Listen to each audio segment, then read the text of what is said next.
দর্শক, একুশে টেলিভিশনের ফ্যাক্ট চেকে আপনাদের সবাইকে স্বাগত জানাচ্ছি। আমি হারুন রশিদ। আজকে আমাদের অতিথি, আপনাদের নামেই তাকে সবাই চেনেন, বিখ্যাত মানুষ নাসিরউদ্দিন পাটোয়ারী, মুখ্য সমন্বয়ক, জাতীয় নাগরিক পার্টি এনসিপি। আপনাকে স্বাগত জানাচ্ছি। ধন্যবাদ আপনাকে ইনভাইট করার আমরা আজকে বিষয় করেছি একদমই নাসিরউদ্দিন পাটোয়ারীর, এই যে আপনি এখানে রয়েছেন, এই এনসিপি নেতা নাসিরউদ্দিন পাটোয়ারীর ফ্যাক্ট চেক আপনাকে চেক করবো আজকে। ভয় পাচ্ছেন? I am ready for it. ভয় পাচ্ছেন না, অবশ্যই। আপনি সাংবাদিকদের আমি দেখেছি খুব সাবলীলভাবে, সহজভাবে উত্তর দেন এবং কঠিন প্রশ্ন আপনি, এই হাসি কি সবসময় ঝুলিয়ে রাখেন কিভাবে বলেন তো একটু? হাসি মানুষের একটা আনন্দের মুহূর্ত, এবং সবসময় হাসি মেজাজে থাকলে তাহলে মানুষের ভালোবাসা পাওয়া যায়, এবং হাসির মধ্যে জীবন, এই জীবনে আমরা থাকতে চাই। আপনি তো মজার মানুষও, মানে আমি দেখেছি অনেক কঠিন কথাও মজা করে বলেন, দোয়া করেন, আবার কারোর মুন্ডপাত করেন, কিভাবে করেন? যখন যেটা প্রয়োজন হয় ওইটা। তো আমাদের সমাজে যখন আমরা চলাফেরা করি, লাইক দ্যাট কোনো ভাইরাস থাকে, ভাইরাস কখনো আমাদেরকে সরাইতে হয়। যখন কোনো পজিটিভ কোনো জিনিস থাকে সেটাকে আমাদের ইনভাইট করতে হয়, সেটা নিয়ে আমরা সমাজটাকে একটা জায়গায় নিয়ে যেতে চাই। 5ই আগস্টের পরে তো অন্তর্বর্তী সরকার গেল, তারপরে নতুন সরকার এলো বিএনপির নেতৃত্বে, এবং তারা 2/3 সংখ্যাগরিষ্ঠতা পাইছে, যেটাকে আমরা বলি ব্রুট মেজরিটি। ওকে, তো ভাইরাস বেড়েছে না কমেছে এই সমাজে, বা আশঙ্কা কি দেখেন? ভাইরাস তো শুরু হয়েছে আমাদের কনস্টিটিউশনে, মানে মূল যে জায়গাটা গোড়ায় গলদ, অর্থাৎ আপনার ব্রেনে যদি প্রবলেম হয় পুরো শরীরে ফাংশনাল ডিসেবিলিটি হয়ে যায়, অর্থাৎ আপনার সব কিছুই অন্ধকার দেখবেন, অন্ধকারে কাজ করতে ইচ্ছা করবে। তো সেই জায়গা থেকে আমার মনে হয়েছে, যেহেতু আমরা গণঅভ্যুত্থানের পর একটা স্বপ্ন দেখেছিলাম যে আমাদের কনস্টিটিউশনে আমরা রিফর্ম নিয়ে আসব, সেই জায়গাটা আমরা এখনও সক্ষমতা পাচ্ছি না, এবং জনগণ যে ম্যান্ডেট দিয়েছিল সেই জায়গাটাও তারা আদায় করছে না। তো ফলত আমাদের বাকি এবং বকেয়া পাওনা সব কিছু আছে, সেজন্য আমরা প্রচেষ্টা করে যাচ্ছি। শুধিতে হইবে দেনা, আপনি যেরকম বলছেন। না, এটা আমরা পয়লা বৈশাখে বলেছিলাম জি, যে এই বৈশাখের যে আমাদের নগদের খাতা বকেয়া, সেটার মধ্যে কিন্তু সংস্কার লেখা আছে, এবং এই বছরটা পুরোটা জুড়েই আমাদের আন্দোলন সংগ্রাম সব কিছু হলো সংস্কারের জন্য আমরা ব্যয় করব। 16ই মে আপনি রাজশাহী গিয়েছিলেন, সেখানে বিভিন্ন পত্রিকা বিভিন্ন শিরোনাম করেছে। আপনি বলছেন সংস্কার বাস্তবায়ন, যে সংস্কারের কথা বলছেন, সংস্কার বাস্তবায়ন না করলে গদি থাকবে কিনা সেই নিশ্চয়তা দিতে পারি না, নাম্বার 1।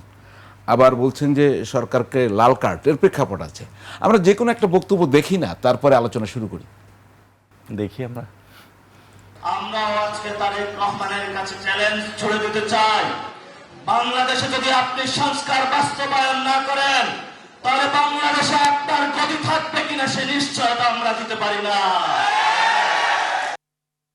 আচ্ছা, তো আপনাদের কাছে কি নিশ্চয়তার প্রয়োজন আছে তারেক রহমানের? সেই জায়গা থেকে যদি শুরু করেন তার গদি রক্ষার। 70% মানুষ ভোট দিয়েছিল যে সংস্কার বাস্তবায়ন করার জন্য। এই ইলেকশনটা একটা প্যাকেজ ছিল। এটাতে আমাদের কথা হয়েছিল যে রিফর্মের জন্য আমাদের ইলেকশন, অর্থাৎ গণভোটে হ্যাঁ এবং না, সাথে সাথে এটা কিন্তু অনেক দিন পরে এই ধরনের বাংলাদেশে ইলেকশন হয়েছে, এবং এই ধরনের ইলেকশন বাংলাদেশের রিয়ার, অর্থাৎ এটাতে বাংলাদেশের মানুষের ভাগ্য পরিবর্তন হয়, এবং মানুষ স্বপ্ন দেখেছিল বাংলাদেশের নতুন একটা চিত্র তারা দেখবে, এবং মানুষের সন্তানগুলো যে আহত হয়েছে, শহীদ হয়েছে, সেই স্মৃতি এখনও মানুষের মাঝ থেকে যায়নি। এই যে আমাদের একজন সহযোদ্ধা, আমি যখন এখানে কথা বলছি, তার জানাজার নামাজ হলো শহীদ মিনারে হচ্ছে, কারিনা আপুর, আমরা তার প্রতি সমবেদনা জানাচ্ছি, এবং তাকে নিয়ে আওয়ামী লীগের হায়নারা অনেক নোংরা কথা বলেছে। তো ইনশাল্লাহ বাংলার মাটিতে তাদের বিচার হবে। তো সরকারও সেই ক্ষেত্রে যদি একই পথে হাঁটে, এবং জনগণ যে তাদেরকে ম্যান্ডেট দিয়েছিল সেটা যদি বাস্তবায়ন না করে, তো জনগণ তো তাদেরকে আবার ফেলে দিত সক্ষমতা রাখে, অর্থাৎ জনগণের হাতে তো সব কিছু ক্ষমতা। তো জনগণের সাথে যদি কেউ গাদ্দারি করে, মুনাফিকি করে, জনগণ তো তাকে রাখবে না।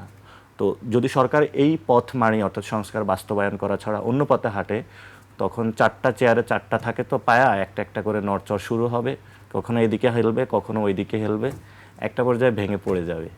কোন দিকে হাঁটছে সরকার, কি মনে হয় এখন পর্যন্ত? সেটা হলো একটা সময় তো মেরুদণ্ড ভেঙেছিল, এবার কি ভাঙে সেটা আমরা নিশ্চয়তা দিতে পারি না। ওই সময় হলো ডিজিএফআই করেছিল বা অন্যান্য গোয়েন্দা সংস্থা, এবার হয়তো জনগণ করবে। আর যদি পালিয়ে যেতে পারে শেখ হাসিনার মতন, যেহেতু এবার আমরাও মনে করি এই সরকারের মধ্যে যারা আছে, বিএনপি, তারাও ইন্ডিয়ার সাথে একটা নেগোসিয়েশন করে এসেছে, এবং আমরা ভোট ব্যাংকে দেখেছিলাম অধিকাংশ হিন্দু যে ভোটটা তাদের পক্ষে গিয়েছে, এবং ইন্ডিয়ান এস্টাবলিশমেন্টের জায়গাটা তাদের সাথে গিয়েছে। সে জায়গা থেকে আমরা মনে করি যদি ওইখানে পালাতে পারে তাহলে পালাবে, আর না হলে বাংলাদেশের মানুষের হাতেই তাদের জীবন যাবে। আচ্ছা, তাহলে বাংলাদেশের রাজনৈতিক নেতারা যদি পালাতে চায়, পালাবার কয়টা জায়গা আছে আপনি যদি আদর্শিক ভিত্তিক বলেন? হ্যাঁ, পালানোর জায়গাটা একটা আছে ইন্ডিয়া, আরেকটা হলো আগে ছিল লন্ডন। তো লন্ডন মনে হয় এবার পারবে না, আর এবার মনে হয় এটা আসলে যে যেদিকে সেট করে। তো জিয়াউর রহমানের পালাবার জায়গা ছিল হলো কবর। তো কেউ যদি বাংলাদেশের মাটি এবং মানুষের কথা চিন্তা করে, খালেদা জিয়াও তো চলে যেতে পারতো। উনি এখানে হসপিটালে মৃত্যুর সাথে পাঞ্জা লড়েছিল, একটা পর্যায়ে এইখানের মাটিতে গিয়েছে। তো আমরা যারা বাংলাদেশকে বিশ্বাস করি, আমরা মনে করি আমাদের পালাবার জায়গা একটাই, সেটা হলো বাংলার মাটির কবর। এবং সেটাতেই আমরা যাব, যত কিছুই না হোক আমরা সে প্রতিবাদটা জারি রাখবো এবং আমরা এটা অর্জন করে ছাড়বো। আর কেউ যদি মনে করে যে না, সে পালানোর জায়গা নতুন করে ইন্ডিয়া বানাবে বা অন্য কোথাও বানাবে, সেটা তার নির্ধারণ, সে নিজস্বভাবেই করবে। সেটা নিয়ে তো আমরা কোনো কিছু বলতে পারবো না। তবে আমরা মনে করি জিয়া লিগেসির কেউ ইন্ডিয়াতে এই ধরনের পদচিহ্ন রাখবে না। দিন শেষে মানুষের যে আকাঙ্ক্ষা সেটাতেই ফিরে আসবে, সে প্রত্যাশাও আমরা রাখি, প্রধানমন্ত্রীও সে পথে ফিরে আসবে। তো কেউ কেউ বলেন যে পাকিস্তানও পালাবার একটি জায়গা, এরকম কেউ আছে নাকি যারা পালাতে চায়? না, বিএনপির যারা নেতাকর্মী, তৃণমূলে যারা রয়েছে, তারা তো এখানে প্রচুর পরিমাণে হলো মানুষ রয়েছে যারা মুক্তিযুদ্ধে অংশগ্রহণ করেছিল। তো আমাদের 47-71 যে ইভেন্টটা আছে, আমরা এই কথা অথবা এই বার্তাগুলো কিন্তু দফা রফা করে ফেলেছি। এখন আমাদের হলো উন্নয়ন প্রয়োজন, পেটে ভাত প্রয়োজন, এদিকে হলো আমরা এগোচ্ছি এবং আমাদের হলো ইনস্টিটিউশনগুলো পরিবর্তন প্রয়োজন। তো অনেকে মনে করে কারো তো হলো ইন্ডিয়া, কারো ভারত, এগুলো আমরা অনেক আগে সমাধান করে ফেলেছি, আমরা রক্ত দিয়েছি এগুলোর জন্য। 24-এ আমরা যেটা শহীদ হয়েছিল মানুষ, সেটা হলো বাংলাদেশের মানুষের জীবন জীবিকার পরিবর্তন। অনেক মানুষ দুঃখ কষ্টে আছে, সে মানুষগুলো এসেছিল পরিবর্তন হবে, সেই পরিবর্তনের পথে সরকার হাঁটছে না। এবং সেখানে আমি বলেছিলাম লাল কার্ডের কথা। সরকার অনেকগুলো কার্ড দিচ্ছে, সেখানে প্রায় 17,000 কোটি টাকা হলো কার্ডে সরকার নিয়ে যাচ্ছে।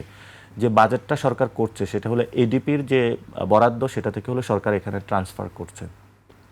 তো যারা ইকোনমিস্ট তারা তো বুঝবে, এডিপির থেকে যদি অন্য জায়গায় সরানো হয় তাহলে তো আমাদের অনেক জায়গায় উন্নয়ন জায়গাটা বাধাগ্রস্ত হবে। সাথে সাথে মোদী সরকার কিন্তু আধার কার্ড থেকে শুরু করে মমতা সরকারও কাজ করেছিল। তো পশ্চিমবঙ্গের সরকারের এই কার্ডগুলো কিন্তু পরিশেষে কাজে লাগায়নি। আমাদের সোশ্যাল সেফটি নেটসের অনেকগুলো এখনও প্রজেক্ট চলমান আছে, সেটা সরকার কম্বাইন করে কার্ডের মাধ্যমে নিয়ে যাচ্ছে।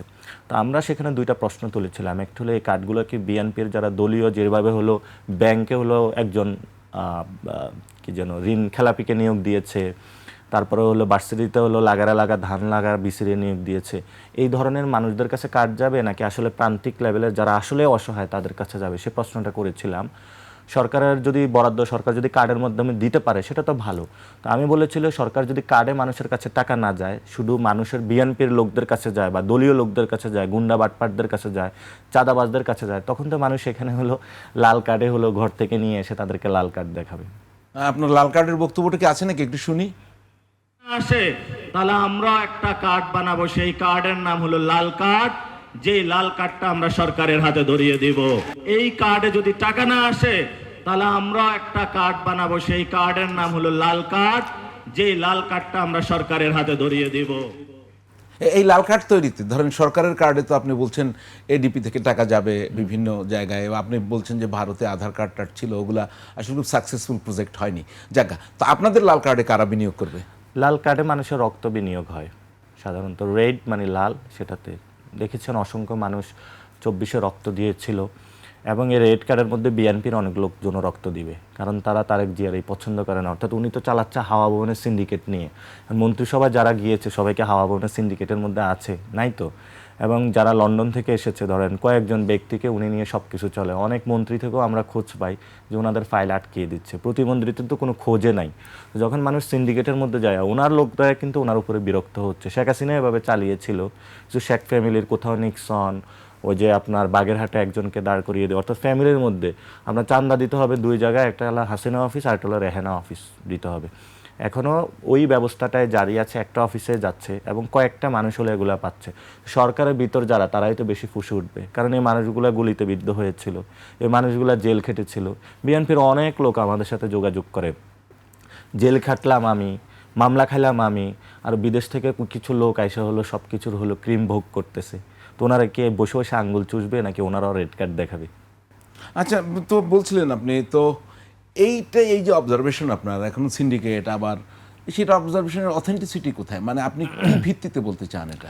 অথেন্টিসিটি হলো যখন সরকার বলতেছে হলো তেল আছে এবং সরকার তেল হলো পাম্পে পাঠিয়ে দিচ্ছে, আমরা যারা জনগণ তারা হলো পাম্পে গিয়ে তেল পাচ্ছি না, তাহলে মাঝখানে তেলটা কোথায় যাচ্ছে? তেল হলো আপনার পার লিটার মাঝখানে গিয়েছে 300-400 টাকা হলো গিয়েছে, অর্থাৎ মাঝখানে যারা আছে সিন্ডিকেটরা তারা তেলটা বাহির করে নিয়ে গিয়েছে। পরে যখন একটা সংসদীয় কমিটি গঠন হয়েছিল এটা কিছুটা রিজলভ হয়েছে, কিন্তু বিরোধী দলও বলছে, অর্থাৎ জামায়াত আর আমিরও বলছে যে আমাদের সংসদীয় কমিটিতে আমরা ঢোকার পরে সলভ হয়েছে। আমি এই বক্তব্যে সমর্থন করি না, কারণ ভারত উত্তাল হয়েছে 2 টাকা হলো বাড়ানোর কারণে, আমাদের একসাথে হলো কয় টাকা বেড়েছে? 30-40 টাকা হলো বেড়েছে।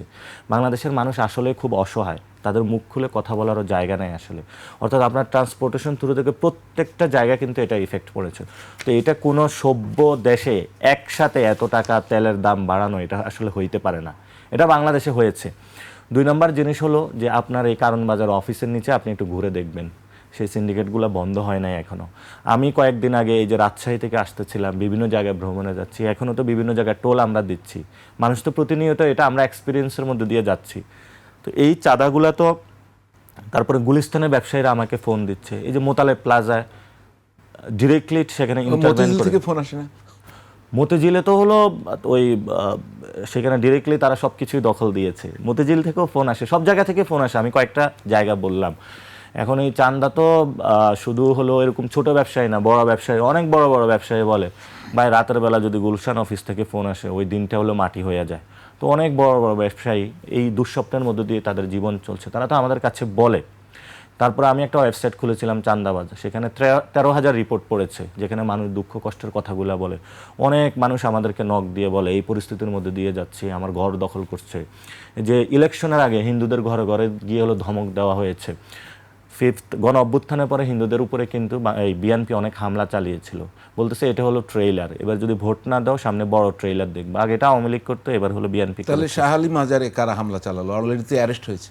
শাহ আলী এই যে স্বরাষ্ট্রমন্ত্রী এখানেই তো দিয়ে চালিত, এখানে কিন্তু মব হয়েছে এবং এখানে জামাতার হলো 3 জন জড়িত হয়েছে। আরমান হলো বক্তব্য দিয়েছে যে আমি এটার সাথে জড়িত ছিলাম না, কিন্তু এখানে মূল জায়গাটা হলো টাকার খেলা। শাহ আলী মাজার হলো মার্কেট আছে, এখানে ধর্মীয় যে ফ্রেমিং আসে ফ্রেমিংটা কিন্তু এটা না, এখানে বিএনপিও টাকা চায়, জামাতও টাকা চায়। এখন আমার কথা হলো ওনারা ভাগবটোরা করলে যদি 3 জনের কমিটি হয় যে ঠিক আছে বিএনপির প্রেসিডেন্ট, সরকার দলীয় আছে, বিরোধী দলের সেক্রেটারি দিলেই তো শাহ আলী মাজারে সব কিছু সলভ হয়ে যায়। এখানে টাকার খেলা, এখানে সারার তুষার গিয়ে তো তোপের মুখে পড়েছে, আপনি দেখেছেন সেটা? হ্যাঁ পড়বেই তো। কেন পড়লো?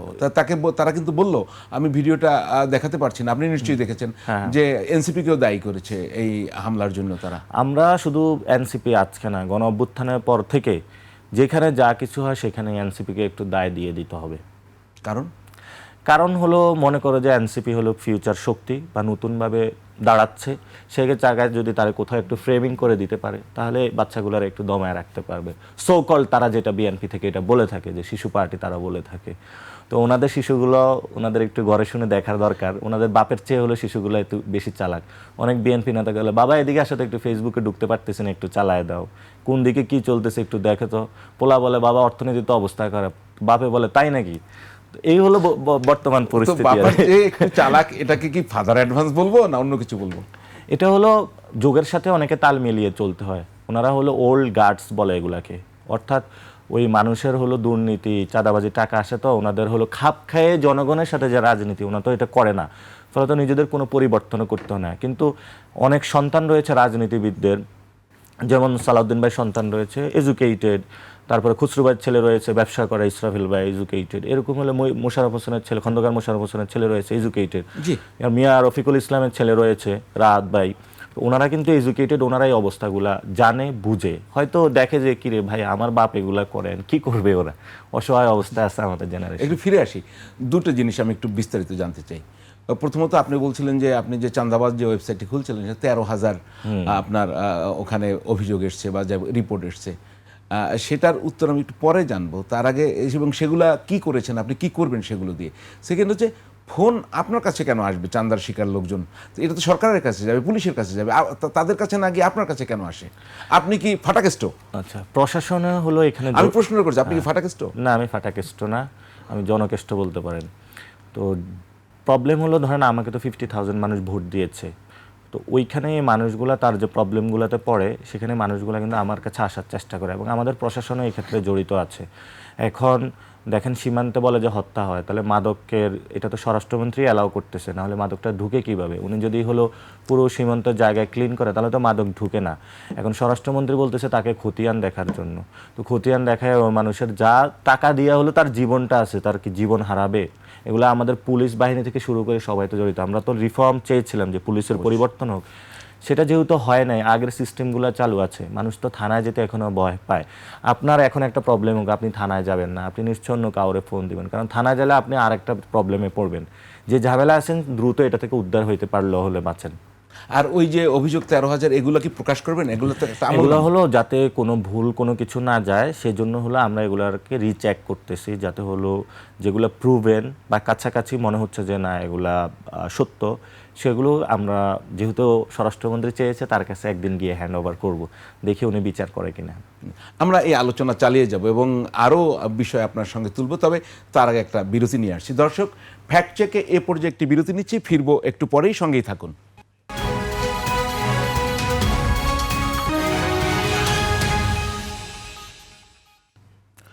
দর্শক, বিরতির পর ফিরে এলাম ফ্যাক্ট চেক নিয়ে। আমাদের সঙ্গে আছেন নাসিরউদ্দিন পাটোয়ারি, এনসিপির মুখ্য সমন্বয়ক। আলাপ করছিলাম নানা বিষয় নিয়ে এবং আজকে কিন্তু নাসিরউদ্দিন পাটোয়ারির ফ্যাক্ট চেক হচ্ছে এবং তিনি একটুও ভয় পাচ্ছেন না, আমি যেটা খেয়াল করছি। ব্যাটিং করছেন দুর্দান্তভাবে। তারপরেও প্রশ্ন যে আপনি কয়েকটি প্রসঙ্গ সাম্প্রতিক সময় তুলেছেন, আমি ভিডিও দেখব।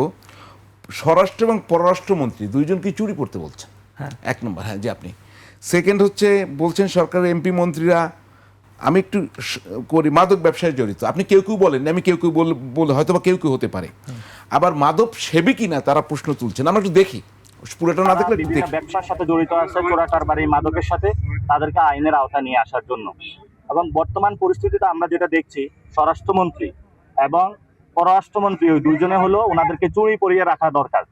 ওনারা কোনো স্টেটমেন্ট নাই, কোনো বক্তব্য নাই, ওনাদের কোনো উদ্যোগ নেই। এই জন্য তো আমি একটা জিনিস প্রথমে প্রশ্ন করি, তাদের কেন পড়া দরকার? চুরি কেন পড়বে? চুরি কি খারাপ কিছু? মানে চুরি কি কোনো লৈঙ্গিক পার্থক্য নির্ধারণ করে? আপনি কেন বলছেন চুরি? আপনি কেন ঘড়ি বলেননি? আমরা কেন মেয়েদের চুরি কি কোনো দুর্বলতা? মেয়েদের চুরি কি কোনো অক্ষমতা? আপনি কি এখানে এক ধরনের জেন্ডার বায়াসটা আপনার ভিতরে দেখা যায় না? সম্পূর্ণ অর্থে না। সেটা হলো এটা একটা পরিভাষা, সেটা মানে কি অলসভাবে হলো বসে থাকলে বা ওর চুপ করায় বসে থাকলে ওর কোনো কাজ নাই, সেই জায়গায় হলো এটা বলা হয়ে থাকে আর কি।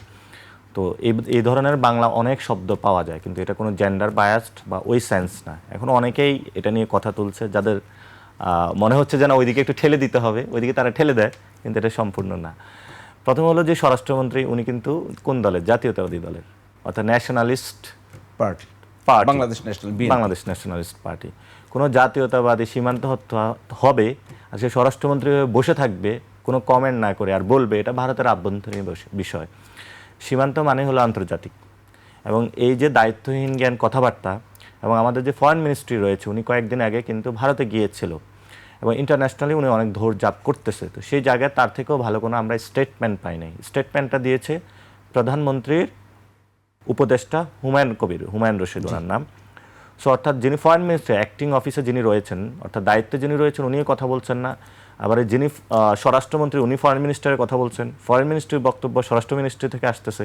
তো এটা হলো মন্ত্রণালয়ের মধ্যে হলো একটা প্যাচ লেগে গিয়েছে। এবং ওই যে দুইজন ব্যক্তি রয়েছে যখন বাংলাদেশের এই ধরনের পরিস্থিতির মধ্যে দিয়ে যায় এবং এত বড় একটা সিদ্ধান্ত নিতে যাচ্ছে পশ্চিমবঙ্গ সরকার যে তারা হলো কাঁটাতারের বেড়া নির্মাণ করতেছে আন্তর্জাতিক চুক্তির তোয়াক্কা না করে, একদিকে আমরা পানি পাচ্ছি না, সেই জায়গাতে একটা ন্যাশনালিস্ট দল হয়ে এই ধরনের বসে থাকাতে তাদেরকে এই রূপকার্থে শব্দটা আমি ব্যবহার করেছি। এটা কোনো জেন্ডার বায়াসড না। না কেন? মানে সালাউদ্দিন সাহেব ভারতের প্রতি তার শক্ত কথা বলবে না কেন? উনি তো জাতীয়তাবাদী, আপনি বলছিলেন।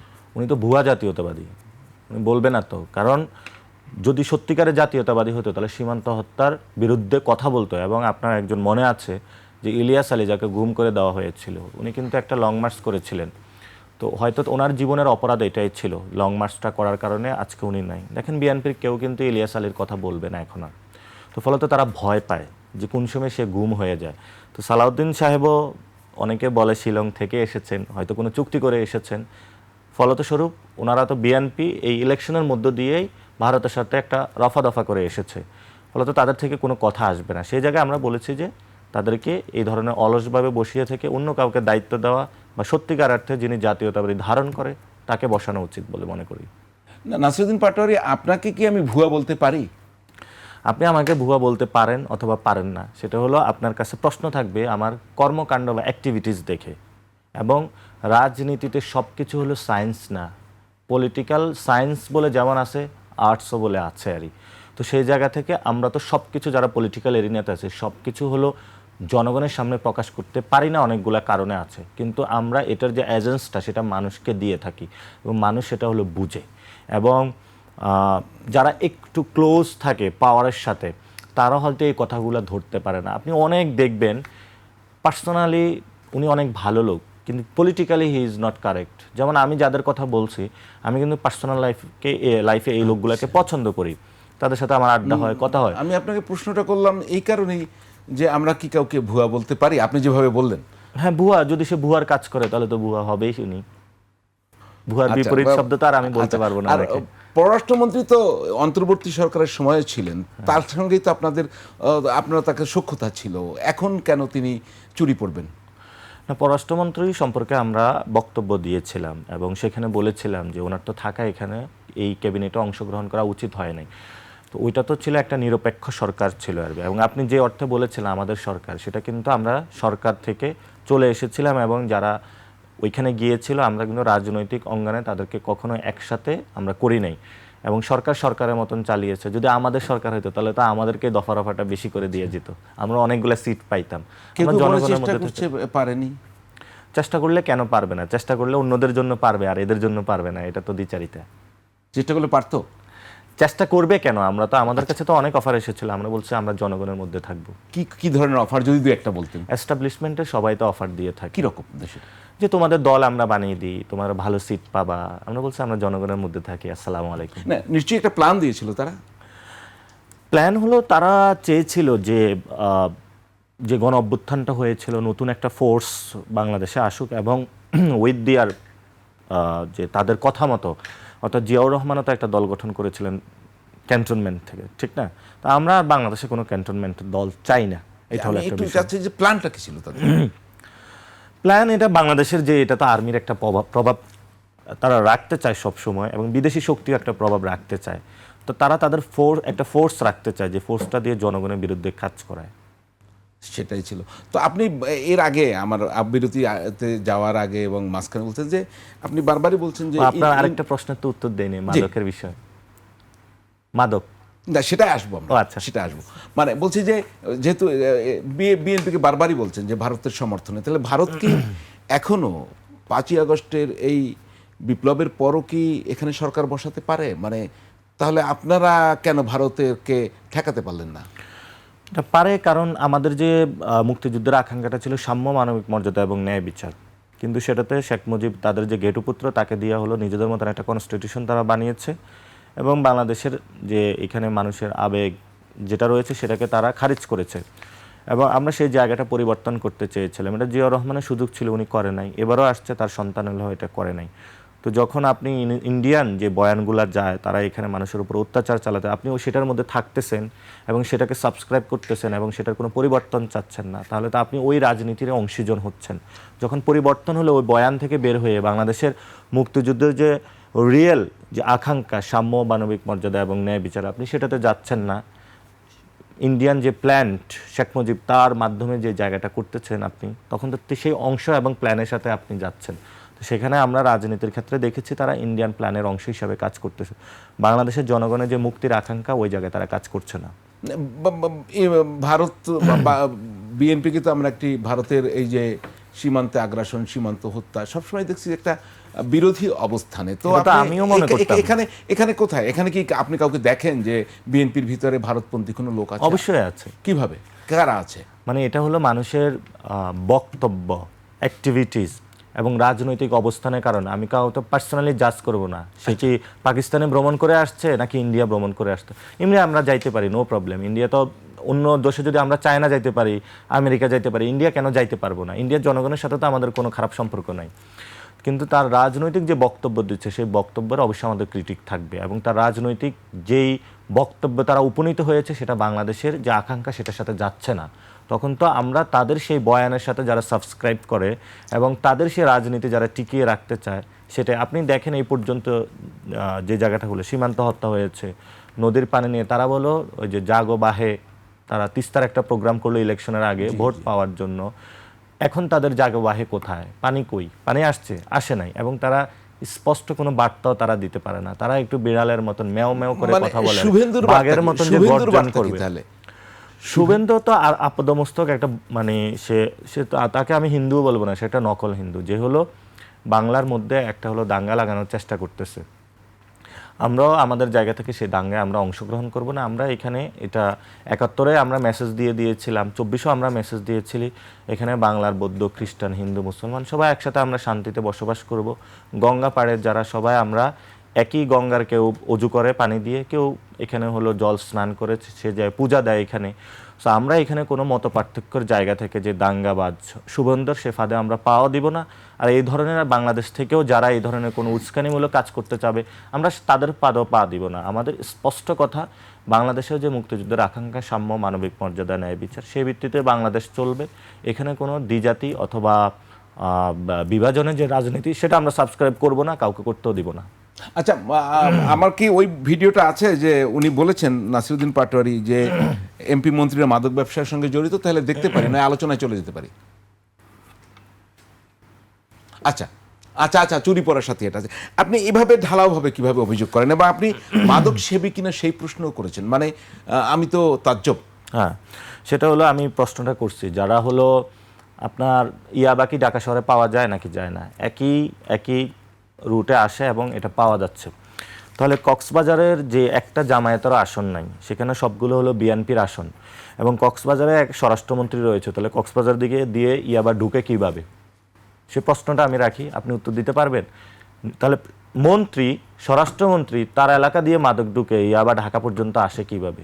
সে প্রশ্নটা, তাহলে ওনারও পকেটে হলো পার্সেন্টেজ আসে, নাহলে তো ইয়াবা ওইখান থেকেই পর্যন্ত আসতে পারে না। এটা একটা। সেকেন্ড বিষয় হলো, আপনি এই যে তারেক রহমান যেখানে জয়ী হয়েছিল, আপনি ওই গুলশান যে জায়গাটা, ওই জায়গায় ঘুরে দেখেন। এবং আমি সীমান্ত দিয়ে গিয়েছি, কসবা সীমান্তে, সেখানে হলো ঢালাওভাবে ফ্যান্সিডিলের বোতল পড়ে আছে। ওইখানের এমপি হলো বিএনপির এমপি, এবং সেখানে আমার সাংবাদিকদের সাথে কথা হয়েছে। একজন সাংবাদিককে দিনে দুপুরে খুন করা হয়েছে দিন ইসলাম নামে, ওনাকে শুধু মাদকের বিরুদ্ধে কথা বলা নামে। আমি সীমান্তবাসীর সাথে কথা বলেছি যে সরকারি তো হলো এখানে অ্যালাউ করে মাদক সেবীদের জন্য, মাদকের আড্ডা দেওয়ার জন্য সব কিছু। তারপরে ঢাকা শহরের অনেক হলো লিগ্যাল বার রয়েছে, কিন্তু ইলিগাল বারগুলো কারা চালায় আপনি তাদের আইডেন্টিফিকেশনের জায়গা খুঁজে পাবেন। অনেক এমপি এবং মন্ত্রী হলো জড়িত, তারা এখানে এই কাজগুলো করে থাকে। তো আমাদের গাঁজা ব্যবসা থেকে শুরু করে ইয়াবা ব্যবসা, ফেন্সিডিল ব্যবসা, যত অবৈধ ব্যবসা, হুন্ডি ব্যবসা, সব কিছু অবৈধ, এই যারা প্রশাসনের সাথে জড়িত তারাই আছে। আপনার এই যে আসলাম চৌধুরী নামে একজন ঋণ খেলাপি আছে।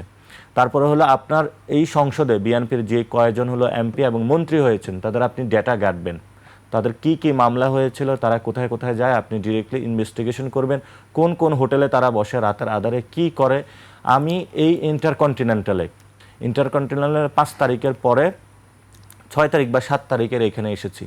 আমি ইন্টারকন্টিনেন্টালের পিছনে গিয়ে আমরা একটা সংবাদ সম্মেলন করতে চেয়েছিলাম আমরা ওই সময়ের পরিস্থিতি নিয়ে।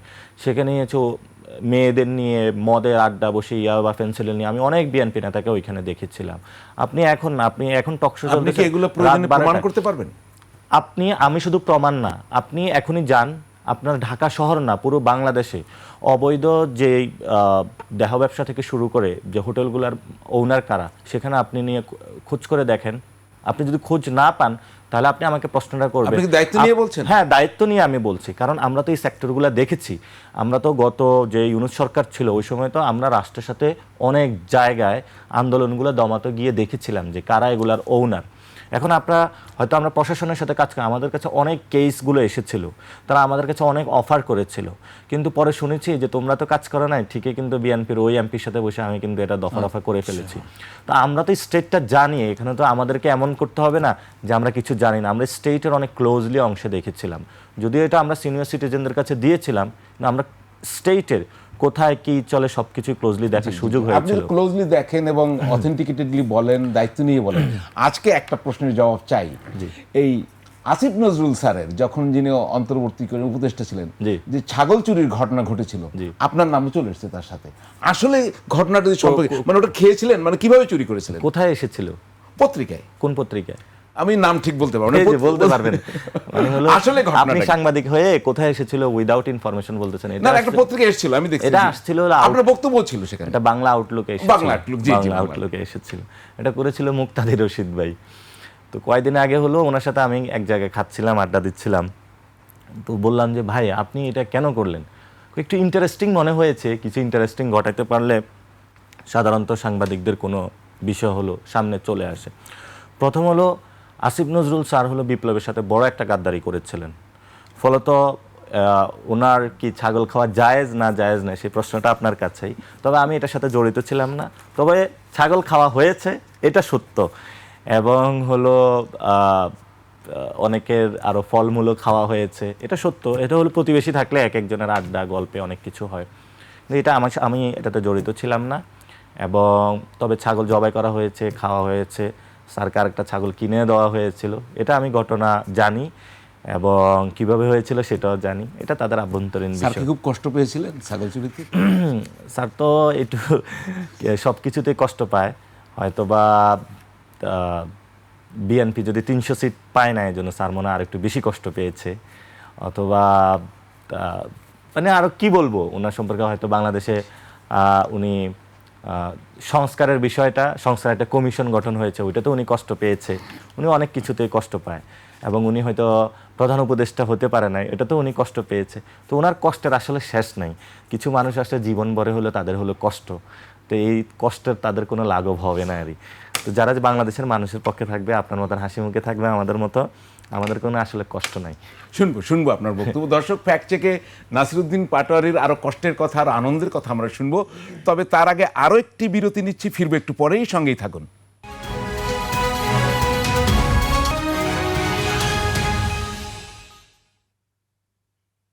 দর্শক, বিরতির পর আবারও ফিরে এলাম ফ্যাক্ট চেক নিয়ে। সঙ্গে আছি আমি হারুন রশিদ, আর আমাদের সঙ্গে আছেন এনসিপি নেতা নাসিরউদ্দিন পাটোয়ারি, এবং নাসিরউদ্দিন পাটোয়ারির ফ্যাক্ট চেক হচ্ছে। তো পাটোয়ারি, আপনাকে একটা জিনিস আমরা সবসময় দেখেছি, আপনার জামাতের বিরুদ্ধে আপনার শক্ত অবস্থান বিভিন্ন সময় দেখেছি। 71-এ তারা উল্টাপাল্টা করেছে, বলেছেন তাদের ভণ্ডামি ছাড়তে হবে। তারই একটা ক্লিপ দেখে আলোচনা শুরু করি। জামায়াত ইসলামের কাছে আহ্বান রাখবো, ভণ্ডামি বাদ দেন। আপনারা ভণ্ডামি বাদ দেন। ভণ্ডামি বাদ দিয়ে অন্তরে কি আছে একটু খুলে বলেন। বাংলাদেশের জামাত একটা বাইক দেওয়ার চেষ্টা করতেছে যে তারা খুব সংস্কারের পক্ষে। জি, আমরা দেখলাম একটা নমুনা, আরও বক্তব্য আছে, তো এই আলোচনায় যাব সেখান থেকে। কিন্তু প্রশ্নটা করে রাখি যে সেই জামাতের সাথে আপনাদের এখন গাঁটছাড়, আপনারা সংসদে গিয়েছেন, নারী আসনও ভাগ নিয়েছেন, এবং কেউ কেউ প্রশ্ন তুলছেন যে এনসিপি কি জামাত হয়ে যাচ্ছে, এটা পত্রিকায় রিপোর্ট এসেছে। তার আগে আপনাকে বলি, আপনি তো মাদ্রাসার স্টুডেন্ট ছিলেন, সেখান থেকে আপনি আবার ইউনিভার্সিটিতে পড়াশোনা করেছেন, এবং সেটি কমার্সের মতো, মানে মার্কেটিং বোধহয়, এটা একটা কঠিন সাবজেক্টে। এরপরে আপনি এনসিপি করার আগে আপনি এবি পার্টিতে ছিলেন। শিবির করলেন কখন? আপনি শিবির আমি মাদ্রাসা পড়াকালীন ইন্টার লাইফে করেছি। ফার্স্ট বয় ছিলাম, শিবিরের দাওয়াত এসেছে, ওইখানে আমি ছাত্র দলও দেখি নাই, তৎকালীন সময় ছাত্র লীগও দেখি নাই, কেউ যায় না আর। তারা একটু অ্যাডভান্স সব জায়গায় দাওয়াতটা নিয়ে যায়। আপনি তো সাথী ছিলেন শিবিরের। হ্যাঁ, সাথে ছিলাম। সাথীর তো শপথ নিতে হয়। শপথ নিয়েছিলাম। কি শপথ নিয়েছিলেন? আপনাকে কে শপথ পড়িয়েছে? এটা মেবি এখন নারায়ণগঞ্জে যিনি মেয়র ক্যান্ডিডেট হবে, আব্দুল জব্বার ভাই। তো আমাদের ওইটা আসলে আমাদের ব্যক্তি জীবনের সাথে সাংঘর্ষিক না। ওনারা যে শপথটা, এটা হলো মানে সবকিছু ইসলামের পক্ষে বা ইসলামের নীতিতে চলা, সেই জায়গাটায় তারা দিয়ে থাকে। এরকম কোনো গোপন শপথ না কমিউনিস্টদের মতন, যে শপথের ওই কারণে। শপথের পর তো আমি তাদের সাংগঠনিক প্রক্রিয়া জানি, আর একটু অ্যাডভান্স হলে তো আপনি সদস্য হতেন। আমি সদস্য প্রার্থীও ছিলাম। সদস্য প্রার্থীও ছিলেন, মানে এটা তো ছাত্র শিবিরের হাইয়েস্ট ক্যাডার সদস্য। হ্যাঁ, বলতে পারেন। হ্যাঁ, তো সেটা হলেন না কেন? হয় না, আমার কাছে মনে হয়েছে যে আমরা রাজনীতিটা করব, সে জায়গায় এখানে লোকায়ত ইসলামের একটা বিষয় আছে, অর্থাৎ জীবন মান ধারণ করে বাংলার মানুষের ইসলামের সেই জায়গাটা আরও কোঅপ্ট করা প্রয়োজন। এবং আমার মনে হয়েছে আন্দোলন সংগ্রাম সব কিছু নিয়ে শুধু একটা সেকশন না, এখানে তো মুসলমানরা নিপীড়িত বঞ্চিত হচ্ছে, এখানে কিন্তু হিন্দুরা নিপীড়িত বঞ্চিত হচ্ছে, সবাই হচ্ছে। তো আমার তো আসলে যখন আমি স্টেটসম্যান হতে চাবো বা বাংলাদেশ যখন আমি বলবো, সেখানে সবার বিষয়টা চলে আসে। তো তো আমার এটা ব্রডার হয়েছে, আমি ব্রডার করেছি এবং সবার পক্ষে লড়াইয়ে যোগ দিয়েছি। আপনি তো একবার বলেছেন জামাত বাংলাদেশের 90% মুসলমানকে 10 ভাগে নামিয়ে আসছে, এটা কিভাবে? এটা হলো আমাদের মানে যখন আপনি কোনো ইসলামিক নামে পলিটিক্যাল পার্টি গঠন করেন এবং আপনি এটার প্রতিনিধি করেন, সেই প্রতিনিধিত্বের জায়গা থেকে অন্যদের কিন্তু খারিজ করে দেওয়া হয়। অর্থাৎ আপনি যখন বলতেছেন যে জামায়াত ইসলামী, অর্থাৎ বাকিরা কি তাহলে না, তারা কি ইসলামের মধ্যে নাই? অবশ্যই আছে আরই। তো সেই জায়গা থেকে আমি মনে করি যে এটা ওয়াইডার করা উচিত, এবং আমি এখনও মনে করি যে জামায়াত ইসলামী যদি রাজনীতি করতে চায় সকলকে নিয়ে করা উচিত। অর্থাৎ এখানে হিন্দু, খ্রিস্টান, বৌদ্ধ এবং সকল মুসলমানদের সম্মান দেওয়া উচিত। এবং এখানে একটা বিষয় আছে, এটা সেই দেওবন্দি দ্বারা থেকে শুরু করে তাদের সাথেও তাদের একটা প্রবলেম রয়েছে। তো আমি তো কমি মাদ্রাসা আবার পড়াশোনা করেছি, তো আবার সেখানে হেফাজতের বিরুদ্ধে অবস্থানও নিয়েছেন, আপনার বিরুদ্ধে তো হেফাজতের মিছিলও করেছেন। আমি হেফাজতের বিরুদ্ধে অবস্থান নেই, সেখানে আমার একটা বক্তব্যকে কেন্দ্র করে একজনকে হয়েছিল। তো হেফাজতের বিরুদ্ধে কখনোই আমি অবস্থান নিইনি। হেফাজতের কিছু কিছু বিষয় আছে, সেটা নিয়ে আমার ক্রিটিক আছে। তাদেরও হলো কোনো দলের সাথে এইভাবে ডিরেক্টলি ঢুকে 2-3টা আসনের জন্য না গিয়ে ডিরেক্টলি রাজনীতি করা উচিত। এবং আপনি যখন এইদার হলো আপনি খেলাফতে যাবেন অথবা ডেমোক্রেসিতে যাবেন, তো তারা আসলে কিছু অর্ধেক ডেমোক্রেসি অর্ধেক খেলাফত, আসলে কোনোটাই হচ্ছে না আরই। তো সেই জায়গা থেকে আমি কথাগুলো বলেছিলাম। আর যে অ্যালায়েন্সটা হয়েছিল এটা হলো ভোটিং বা পলিটিক্যাল অ্যালায়েন্স আরই। তো যেমন আমি ব্যক্তিগত মনে করি না যে জামায়াতের সাথে বসলে হলো আমার না, আমি ওইটা জানি, ইমান আমল কিন্তু চলে আমার কথা যাবে। হচ্ছে আপনি কি পছন্দ করেন, ডেমোক্রেটিক সিস্টেম না খেলাফত? আমি অবশ্যই গণতন্ত্রকে শ্রদ্ধা করি, বুকে ধারণ করি, এবং আমি মনে করি যে গণতন্ত্রই হলো বাংলাদেশের ভবিষ্যৎ। গণতন্ত্র ছাড়া যদি বাংলাদেশের এখানে অন্য কোনো কিছু হয়, তাহলে সাউথ এশিয়াতে বাংলাদেশের ডিস্টেবিলিটি হবে, এবং বাংলাদেশের সবাইকে নিয়ে যে স্টেটটা বর্তমানে আছে, এই স্টেটটা একটা সংকটের মুহূর্তে পড়বে। তাহলে সেই ধরেন তো অবশ্যই ডেমোক্রেসি এমন গণতন্ত্র হতে হবে যে গণতন্ত্রে এখানে যে ইসলামী মূল্যবোধ সেটাকে অবশ্যই হলো ধারণ করতে হবে।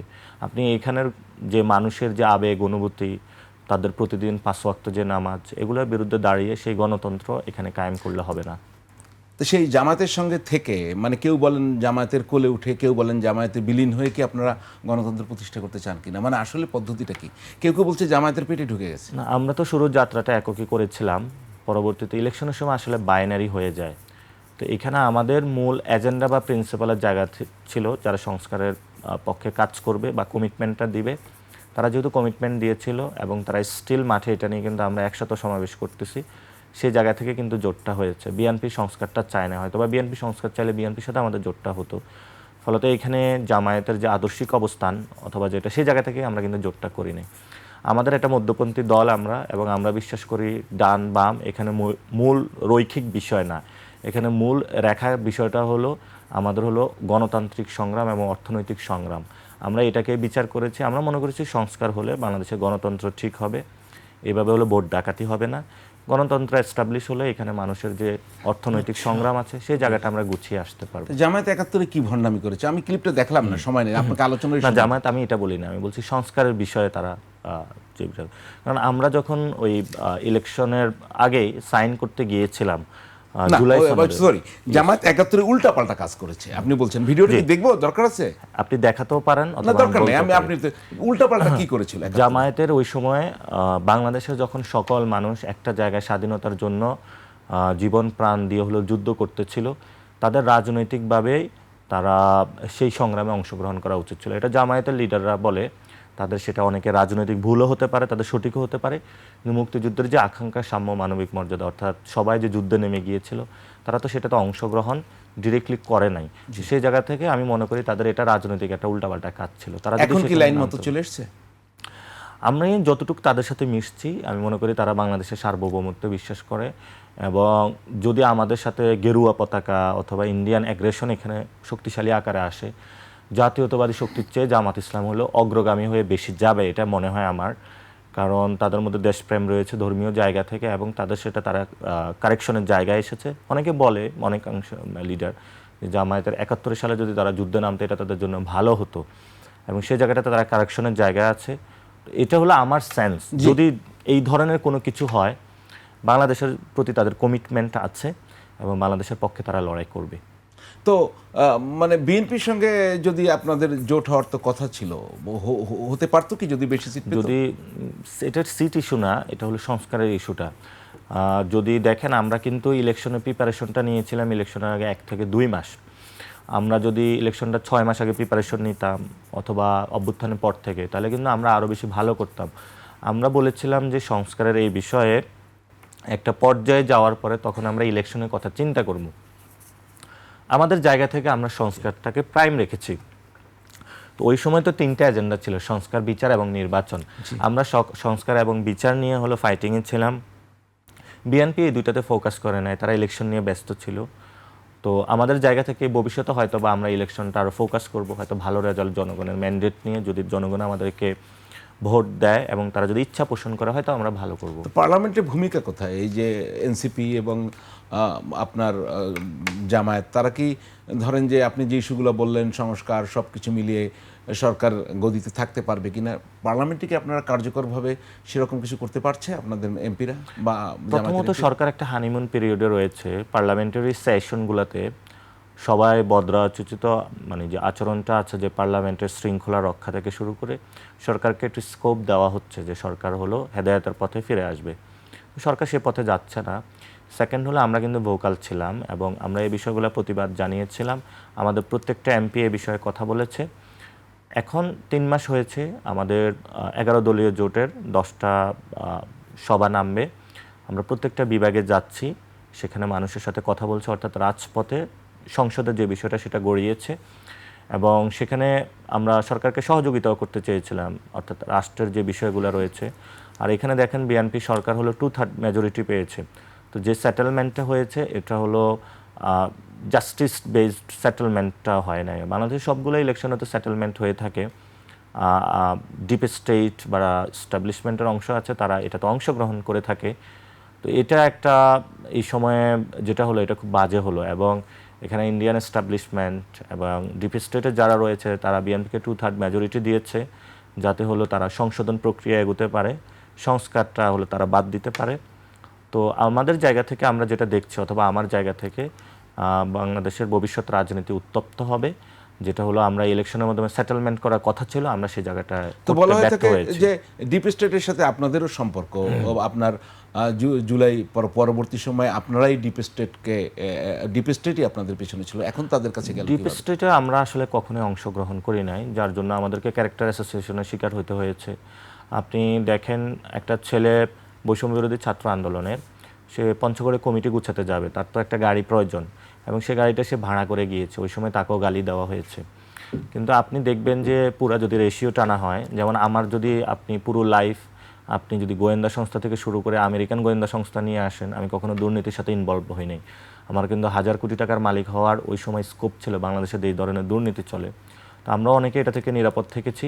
আমরা ডিপ স্টেটে কখনো যাইনি, ডিপ স্টেটে যাওয়ারও আমাদের কখনো ইচ্ছা নাই এবং ভবিষ্যতে আমরা যাব না। নাসিরউদ্দিন পাটোয়ারি, শিবির থেকে আপনার ছাত্রফ্রন্ট, তো ছাত্র ফেডারেশন, শিবির একটি ডানপন্থী ইসলামিক দল, ছাত্র ফেডারেশন একটি বামপন্থা দল, এই ট্রানজিশন আপনার কেমনে হলো? আপনি শিবির থেকে ছাত্র ফেডারেশনে চলে গেলেন, একদম সংক্ষেপে আমার শেষ প্রশ্ন।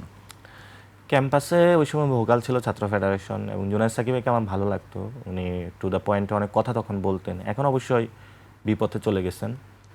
তো সে জায়গা থেকে আমার একটা আগ্রহের জায়গা হয়েছে। আর সেই সময় ক্যাম্পাসে যে আন্দোলনগুলো হচ্ছিল ছাত্র ফেডারেশন নেতৃত্ব দিচ্ছিল এবং আমি মনে করি না যে শিবির থেকে ছাত্র ফেডারেশনে যাইতে পারবে না, যা ফেডারেশন থেকে। আপনার চেঞ্জটা হলো কিভাবে?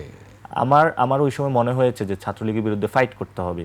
ফাইটিংয়ে ছাত্রদল তো হলো ওই আপনার ঢাকা মেডিকেলের কর্নারে লুকায়া থাকতে পারে, তাদের ওই সাহসে পারবে না যে হলো টিএসসিতে এসে ছাত্রলীগের বিরুদ্ধে দাঁড়াবে। তো ওই সময় হলো বাম সংগঠনগুলো ছিল এবং তারা ফাইট করতো। শিবিরও ওই সময় আসলে ডিরেক্টলি ফ্রন্টে হলো তারা আসে নাই। আমার কাছে মনে হয়েছে ফিল্ডে হলো ফাইটটা জরুরি, আমরা 10 জন সংখ্যায় হই, ছাত্রলীগের বিরুদ্ধে দাঁড়ানোটা জরুরি। শেষ করেন। আর আরেকটা জায়গা হলো আমি বই পড়ি বেশি, তো সেই জায়গা থেকে বিশ্বে তো 3টাই ব্যবস্থা, সোশ্যালিস্ট, ক্যাপিটালিস্ট এবং ইসলাম, যেটা মডার্ন ইসলামী। তো আমার মনে হয় আমার 3টা জায়গায় আমি ঘুরেছি, এবং আমার এনরিচ করেছে নিজেকে করেছেন, জি। সেই জায়গা থেকে দেশকে কিছু উপহার দেওয়ার জন্য। যে একটা প্রশ্ন শেষ মুহূর্তে, আপনি যখন শিবির দূরে ছিল বললেনই, তখন ক্যাম্পাসে ফাইট দেওয়ার জন্য ছাত্র ফেডারেশন কমিটি, তো অভিযোগ আছে অনেকেই গুপ্ত হয়েছেন, তা আপনি গুপ্ত হলেন না কেন? সেখানে তো ফাইট দিতে পারতেন। না, আমি যেমন শিবির করেছি এটা আমি কখনো লুকাই না, আবার আমি ছাত্র ফেডারেশনে করেছি, আমি কমিতে পড়াশোনা করেছি, এটা তো মানুষের একটা ট্রানজিশন পয়েন্ট। না, গুপ্ত কি ছিল নাকি, মানে আপনার অভিজ্ঞতা কি? গুপ্ত না, দেখা গেছে কি ওনাদের মানে পলিটিক্সের জায়গা হলো জামাত এবং শিবিরের হলো 10% কাজও নাই। এটা কিন্তু তাদের বিশাল একটা কর্মী বাহিনীকে ইসলামিক এডুকেশনে দীক্ষিত করতে হয়, অনেক কাজ করতে হয়। আর পলিটিক্স হলো তাদের একটা অংশ আরই। তো ফলত অনেক জায়গা হলো, অনেক সেক্টরে তারা কাজ করে, যেমন বিএনপির মধ্যেও অনেক জামাত শিবিরের লোক রয়েছে এবং সব জায়গায় রয়েছে। কেন ছাত্রলীগও রয়েছে? ছিল, ছাত্রলীগের মধ্যেও ছিল, কারণ ওইখানেও তারা দাওয়াতি কাজ করতো। আওয়ামী লীগও ছিল। আওয়ামী লীগের মধ্যেও ছিল, কারণ আমি মনে করি কারণ তারা আসলে তাদের ইসলামিক জায়গা থেকে তারা যে জিনিসটা দেখে, জামাতের বাহিরে যারা আছে সবার মধ্যে তারা দাওয়াতি কাজ করে, বুঝতে পেরেছি। তো ওই জায়গা থেকে তারা কাজ করে। এবং আমি মনে করি না জামাত শিবির যেখানেই থাকুক, যেমন অন্য কোনো দলের হবে, আমি এটা মনে করি না, তাদের একটা আদর্শিক একটা জায়গা রয়েছে। একদম শেষ এক লাইনে জবাব দিলেন, আপনি গুপ্ত হলেন না কেন? একদম এক লাইনেই চাই আমি জবাব।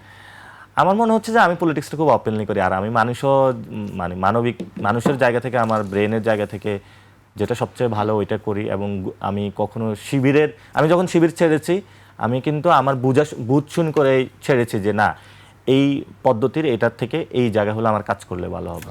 ধন্যবাদ। ফলত আপনি যদি ধরেন আন্ডারস্ট্যান্ড করে সবকিছু করেন, তখন আসলে প্রবলেম হয় না। এবং আমি যে শিবির করেছি আমার মধ্যে কোনো হীনমন্যতা নাই। শিবির ইজ এ গুড অর্গানাইজেশন। ধন্যবাদ নাসিরউদ্দিন পাটোয়ারি, আমাদেরকে সময় দেওয়ার জন্য। অনেক কথা বললাম, আপনি ভালো থাকবেন। দর্শক, আমরা নাসিরউদ্দিন পাটোয়ারির ফ্যাক্ট চেক করলাম, উনি বললেন আপনি শিবির খোলামেলা করেছিলেন? কথা, আমরাও জানতে পারলাম অনেক কিছু। প্রতি রোববার রাত 10টায় ফ্যাক্ট চেক প্রচারিত হয়। আমরা সামনের অনুষ্ঠানে আরও কারুর হয়তো বা ফ্যাক্ট চেক করবো। সে পর্যন্ত বিদায় নিলাম। আমি হারুন রশিদ। সবাই ভালো থাকবেন। শুভরাত্রি।